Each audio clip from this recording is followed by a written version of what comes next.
The office of the Sergeant at Arms for the House of Representatives has been served with a grand jury subpoena for documents issued by the U.S. Department of Justice. Not only are they trying to make your lives less safe by defunding the police or supporting terrorists overseas, but they're also collecting money hand over fist and doing whatever they can to keep it right there inside their own home.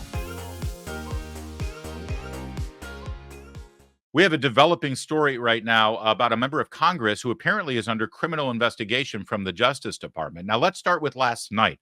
Really strange moment where the Sergeant of Arms, you might have seen this video, the Sergeant of Arms announced that there was a subpoena issued for records for the House of Representatives from the DOJ. The Honorable the Speaker, House of Representatives, sir. This is to notify you formally, pursuant to Rule 8 of the Rules of the House of Representatives, that the office of the Sergeant at Arms for the House of Representatives has been served with a grand jury subpoena for documents issued by the U.S. Department of Justice. After consulting with the Office of General Counsel, I have determined that compliance with the subpoena is consistent with the rights and privileges of the House. Signed sincerely, William P. McFarland, Sergeant at Arms of the House of Representatives. Now, before I let my head hit the pillow last night, I saw that video going around, and there was wild speculation, including, oh, you betcha, including speculation from our friends on the left saying, this is it. They're coming. The walls are closing in on Matt Gaetz. The walls are closing in on Lauren Boebert. They're finally going after Mike Johnson and Jim Jordan. Seriously, because, it's a subpoena for the House. It's got to be one of the Republicans. Well, we woke up this morning with Jake Sherman reporting that it actually is something quite different. According to Jake Sherman's reporting, the Justice Department is conducting a criminal probe into Cori Bush. That would be a Democrat, member of the squad out of Missouri. According to 6 sources familiar with the investigation, Justice Department subpoenaed the House Sergeant at Arms for records relating to the misspending of federal security money. That's kind of a big deal. And as Steve Guest reminded everybody on social media a little bit after, he said, no one could have predicted this. Oh, wait a second.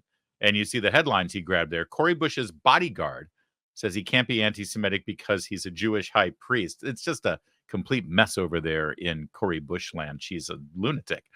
And then this headline, Representative Cori Bush hit with an FEC complaint after paying now husband for security. That's right. These security people and bodyguards, the same one who can't be anti-Semitic, is also apparently a paramour at the time, and now the husband of Representative Cori Bush. And a lot of campaign money was funneled to this person for so-called security purposes, and then she ended up marrying him. Now, she's not allowed to keep all that money, right? So she paid a security guard for it. Then she married the security guard. So now all that money that she gave the security guard, well, it's her property because they're married. Amazing how that works, isn't it? I want to remind you who Cori Bush is. She is a member of the squad. She's one of the more radical members of the House. But she's known for one thing and one thing only. She ran for Congress right after the events in Ferguson, Missouri. You remember. Those were the events where Barack Obama and Democrats and the media lied to the American people and said that an innocent black man, Big Mike, they called him, an innocent black man was murdered by a police officer. After an extensive investigation, not just by a grand jury there in Ferguson, but also by Eric Holder, the African-American attorney general under Barack Obama, after he investigated this thing too on federal civil rights charges, the police officer was completely exonerated. This is after the riots, after the arson, after the looting, and after the political spectacle of everyone telling us that, of course, systemic racism is what was really at play here. Cori Bush rode that story, rode that rage into the House of Representatives. And, of course, that was just a precursor to the summer of 2020 with George Floyd and more riots and more looting and more arson.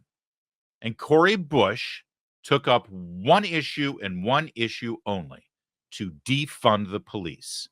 Here's a reminder. I won't let them get that off. You can't get that off. I'm going to make sure I have security because I know I have had attempts on my life and I have too much work to do. There are too many people that need help right now for me to allow that. So if I end up spending $200,000, if I spend 10 more dollars on it, you know what? I get to be here to do the work. So suck it up, and defunding the police has to happen. We need to defund the police and put that money into social safety nets. Well, like I said, this is a developing story and we're still getting more information, but let's just put together what we do know. Cori Bush, as you saw right there, bragging about, hey, if I have to spend $200,000 on private security, I'm going to do that. And of course, the money is in her campaign coffers, right? She raises money for her campaign. She's not allowed to keep that money. That would be illegal. Instead, she's using it to buy upwards to $200,000 worth of security. So she pays a bodyguard with all that money that came into her campaign. And then she marries the bodyguard. So all that money is now her money. And oh, by the way, we got to defund the police, and we got to defund the police right now. And now we know why. Cori Bush wants to defund the police before they investigate her for breaking the law. This not only exposes the corruption and hypocrisy in the House of Representatives, but also specifically in the squad, all of these social justice warriors from Ilhan Omar, who we spent a little bit of time on yesterday, and Alexandria Ocasio-Cortez and Rashida Tlaib, you know, the people who are always on the side of the terrorists and the criminals. And now bringing Cori Bush, not only are they trying to make your lives less safe by defunding the police or supporting terrorists overseas, but they're also collecting money hand over fist and doing whatever they can to keep it right there inside their own home. Meanwhile, you're paying 3 times as much for a Big Mac if you can afford one.